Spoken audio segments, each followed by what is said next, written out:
All right, it's been a while, people. I know I've been super busy. I'm gonna leave it at that. As you can see, I'm holding what to some people is considered to be my prized possession. That's really the Padula, but I'll get back into that later. This is a 1966 Fender Precision bass. If any of you have seen any of my other videos, you already know the story about this bass. This bass, for me, was pretty much the end of my vintage gear. Today, I want to talk to you guys about why I stopped chasing after vintage gear. And that means not just the basses, but also the amps and everything, like amplifiers, speaker cabinets, the whole nine, whether it be pedals, any type of gear, all vintage gear. I decided to quit chasing after it, and these are the reasons why. They have this saying, when you buy a used car, you're buying someone else's problem. Well, that can also be the case with a bass. This bass has been very good to me, and it is forever celebrated. Whenever I go into a studio, anyone who knows I have this bass, they ask me to bring this bass to the studio. So in a lot of ways, I mainly keep this bass to appease studio engineers, producers, the whole nine. It's a great sounding bass. It's really easy to mix. Doesn't matter which genre of music I'm playing. Everyone loves this bass, whether it be funk, soul type stuff, R&B. People love to hear this bass. They love the way it comes through in the mix. People love it in the metal world. Of course, they love it in the rock world. This bass is so highly revered, is so celebrated that it's ridiculous. It's really kind of my please everybody all the time instrument. But there are some things about it that don't really work for me, and a lot of it has to do with the actual feel of it. Now, once I've been playing this bass for a while, I really sink into it and I get used to its imperfections. I kind of roll with it, and those imperfections almost become my strengths in a way. Now, I'm not saying that it makes it hard to play, but the action is not, it's not the lowest action, but it's not bad either. And it has a nice tone to it.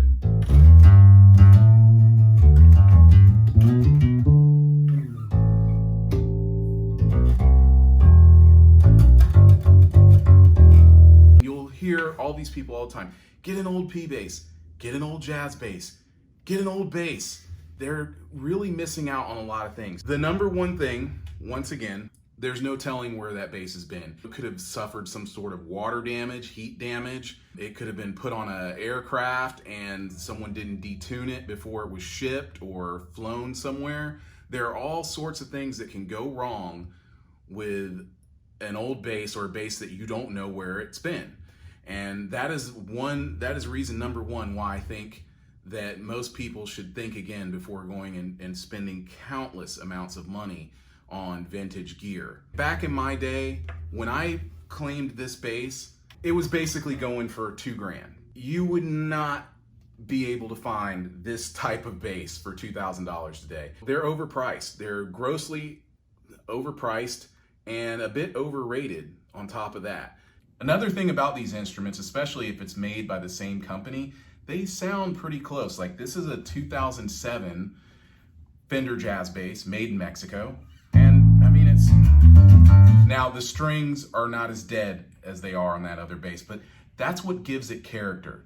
It's a vintage bass. It's got old dead strings on it. I really like the tone of it. Like I said, people love it in the studio, but this is a Fender jazz with some relatively new strings on it. And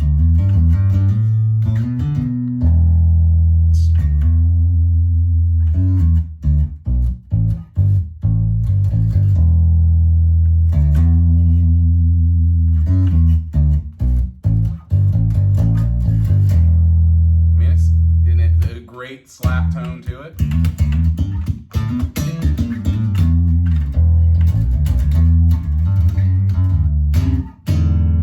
I mean, you can luck out and sometimes find someone selling a made in Mexico bass for between $500 and $600. You could probably find it cheaper than that. These basses aren't super expensive. If you went and found a vintage jazz bass that looked like this, had the same finish and everything, which they are out there, you're gonna pay easily upwards of $3,000 for it.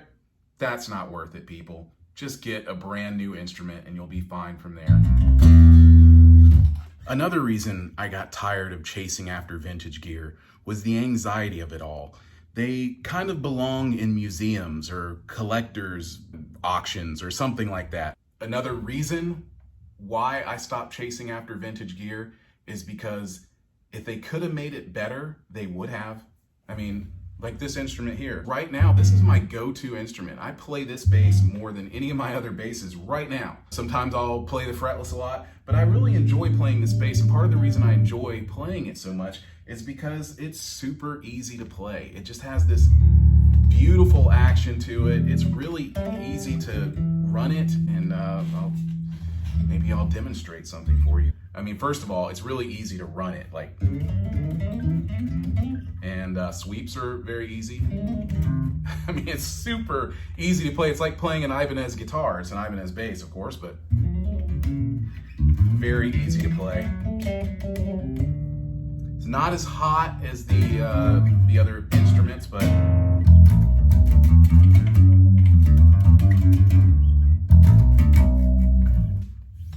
like I said, not a lot of money. If something happens to it, no big deal. There are other, they've come out with better versions of this instrument, but these vintage instruments, they are also very heavy. And a lot of the new gear today, it's all much lighter, easier to tote around. It sounds better, it plays better. There's no need to chase after vintage gear and spend countless amounts of money on it. It makes no sense.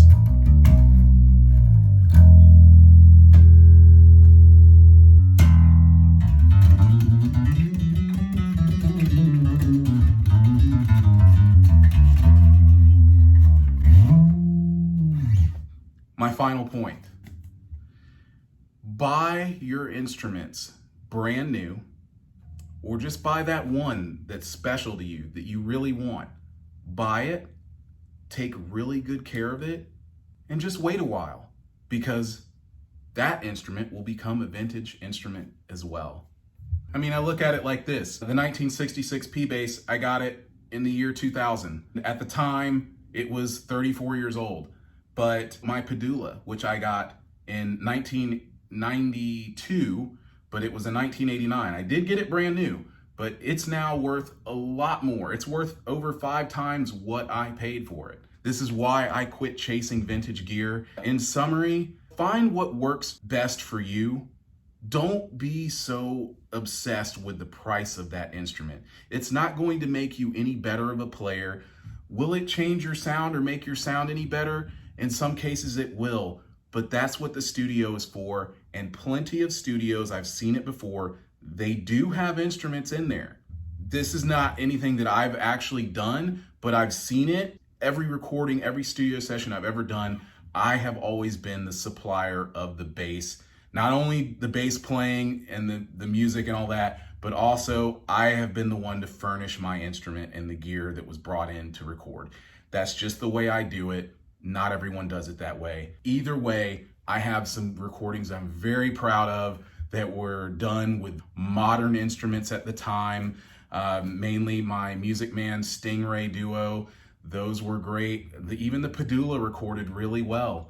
And the Made in Mexico Fender PJ bass that I used to have. I mean, these are all great basses. They all sound well in the studio. But once you get out there on the road or you're gigging night after night, you don't have to be on the road. Just if you're out playing live shows, you don't need to be worrying about something that's like this priceless gear. Just get something that gets the job done, something like this, and just go with it. All right, guys, I'll have another video out to you soon.